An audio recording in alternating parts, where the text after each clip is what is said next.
Hi, I'm James Baker and this is my lead performance presentation. So let's start off with the image portrayal. And as you can see, this is me here. This is how I portray myself. Very, very sort of quirky, sort of bit of attitude. But really in my shows I like to well, I believe that image and visual presentation is the most important part of a show personally for me. It's because it's like a film or watching a film or something, you know what I mean? It's just standing there and well, you're doing stuff in front of people. It just goes hand in hand with the audio that you're producing, so there we go, there's that. For my lead performance I'm going to be playing with my duo rock band The Lounge Act. It's going to be me on vocals, guitar, and I'll have a drummer on drums, and that'll be it. So there'll be a lot of space on stage for me to run around and do my act, which I'll get to in a second. As a performer, I'd say my vocal delivery is very rash and reckless. It seems like on stage I feel like people get that I don't care about it that much, but it's okay, because I believe that the actual performance is what counts, and the emotions I convey, it's an art, pretty much. And then the energy I produce on stage is important as well. That can be conveyed through a solo or a lick or some movement I do on stage, and it's important because it gives the audience an idea of what emotion or what feeling I'm conveying at that moment. So I believe that image portrayal is important. Next thing's wardrobe.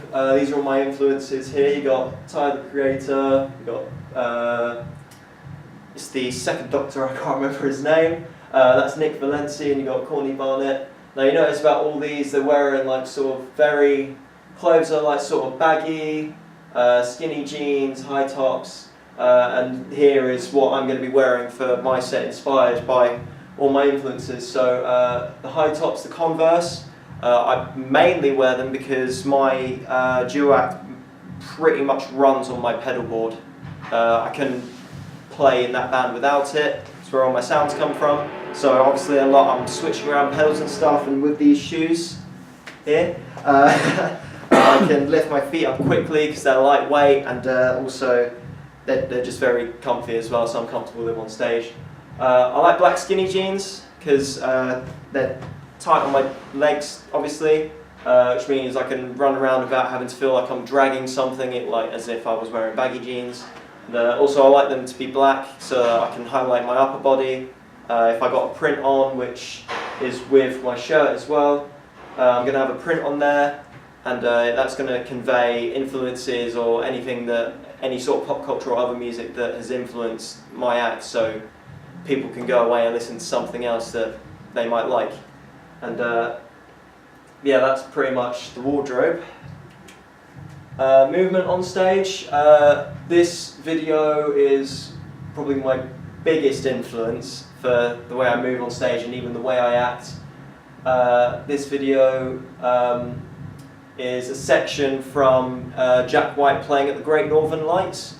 This is during their cover of Def Letter, and they pretty much just go into a random solo section that is just generated out of nowhere, and strings are breaking, he's moving all over the place, he's like it's like something's taking control of him, and like he's like a puppet on strings, the way he moves around and stuff, like it's like there's something else there. I don't quite know how to explain that, but you can notice that he's shaking his head around, he's moving away from the pedal board. Whenever he needs the effects, he goes towards it to, you know, add a little bit of spice to the solo. Yeah, play the yeah.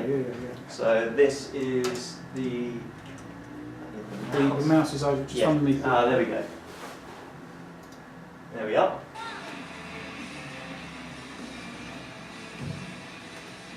See this up on the video.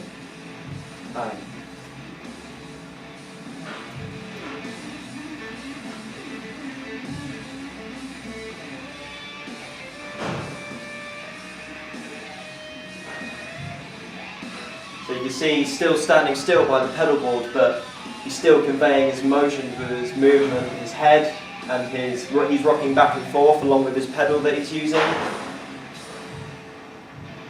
And then they go into another improvised jam, and that's pretty much that. But point is, it's the fact that it's so raw, and like you can tell there's a load of anger there, and you want to know where that comes from, so you stay and watch for more, pretty much. And that's what I aim to do in every performance that I do with. Just click into the video. Yeah. Just click away from it. There we go.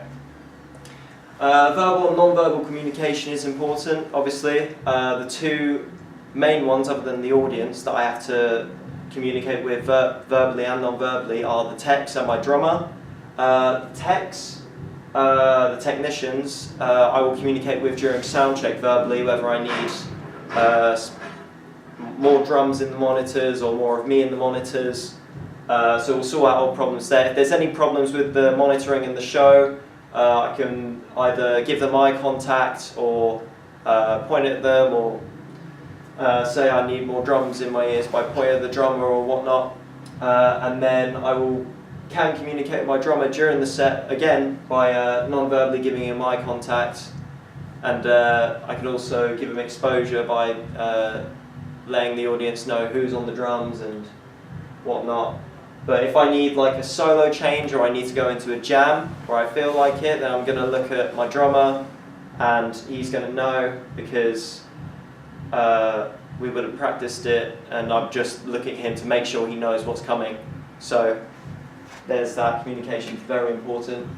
This is my stage plan, as you can see. So I'm going to be here most of the time by my pedals and my mic, because I sing in the set as well, obviously. But see, I've got the whole stage here to move around as well, so I'm going to be taking advantage of that to, again, convey my emotions and feelings playing music. I've got a dual amp rig that I'd like to try out here for this gig, get that set up just to make it sound a lot louder, so people can think, wow, how can two people make so much noise? And yeah, there's all the cables, you've got the power, the monitors here. I'm going to have two monitors in front of me, so I'll definitely be able to hear my guitar and drums and vocals. I'll definitely be able to hear with the amps there as well. My ability to perform, I'd say I'm a confident performer. I definitely am. Again, my playing's not up to standard when I'm performing, so I'm focusing on giving a good show and that stuff, but I do plan to improve my playing and my skill and my vocal delivery in time for the performance, because if I can provide good delivery and my technique's good, as well as providing excellent expression and all that, then it'll be an amazing show. It'll be amazing for me, and it'll be amazing for the audience and everyone else. This is all my equipment I'm going to be using. I've got a list of all my gear here. I've got my two guitars. I'm going to be using 3 cables, one to link from the guitar to the board and the board to the 2 amps. I'm going to need a mic stand, I'm going to need a mic. I'm going to need some XLR cables to connect the mics to the snake, which will lead to the mixing desk. I also need a guitar stand for my other guitar, and I'll need a kettle lead for my pedal board. And, I've got my list of effects here, and it's pretty much just a combination of delays, wah filters, overdrives and pitch shifters. That's what I feel I need to get my sound on stage and provide, the James Baker experience. And of course, communication with technical staff. Again, if I need to adjust anything like that, like drums in the monitors, then I'll say to them, but if I need it during the show, then yeah, I've already gone through that.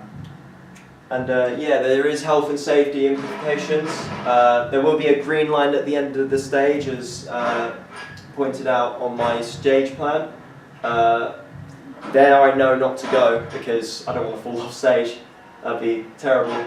I need to tape down my cables so I don't trip, and because I'm going to be moving around stage a lot, that's prone to happen, so I've got to make sure that doesn't. I've got to check for any faults in my equipment before I go on. and I've changed the valves in my amp, restrung all my strings, made sure all my pedals are spaced out so I don't trip on any of them when I go for one. Lifting heavy items, my amps are going to be really heavy, so I need to make sure I use my legs instead of my back, otherwise that could ruin my back in the long term. Need to keep my amps down to a decent volume of 90 to 100 because I don't want to overload the mics. If you overload the mics, then that could ruin the mix, and the PA, it'll just sound awful. Too much distortion, even though I do like too much distortion. And obviously I need to give myself a good amount of space on stage, again, so I don't trip up or anything like that. So yeah, let's just hope I don't end up like Dave Grohl here. There we go, that's my presentation. Cool, great. Just a couple of questions then, really good, well done. You said you made a comment about not in your shows. So is this you'll have performed this show before?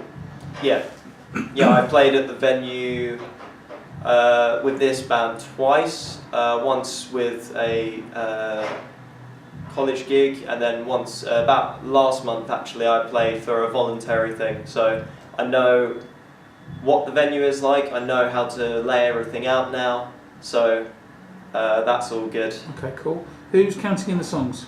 Zen's going to be counting in the songs, my drummer, and sometimes it'll be me, sometimes I'll either mute my guitar and count in just by strumming the muted strings, yep. Or I'll be shouting into the mic, 1, 2, 3, 4, so we'll go for a mix, just to spice things up, I guess. That's cool. And lastly, you talked about, well, before that, so it's really nice to hear you say that you're planning to enjoy the gig. That's really cool. I think that's an important thing. So that's good. So that's well done for that. That's great. When we talked about health and safety, you didn't mention pack testing at all. Do you know what that is? Pack testing. Yeah, the equipment. Pack testing. So it might be something we need to look into. Okay. And when we talked about hearing and stuff, what about volume in rehearsals? Volume in rehearsals need to be kept to about 70 to 80 decibels, I believe. And how do you measure that? We'll measure that. I can get a decibel meter on my phone, or I can also use earplugs for rehearsals as well if need be, and on stage. Great, well done. Thank you very much.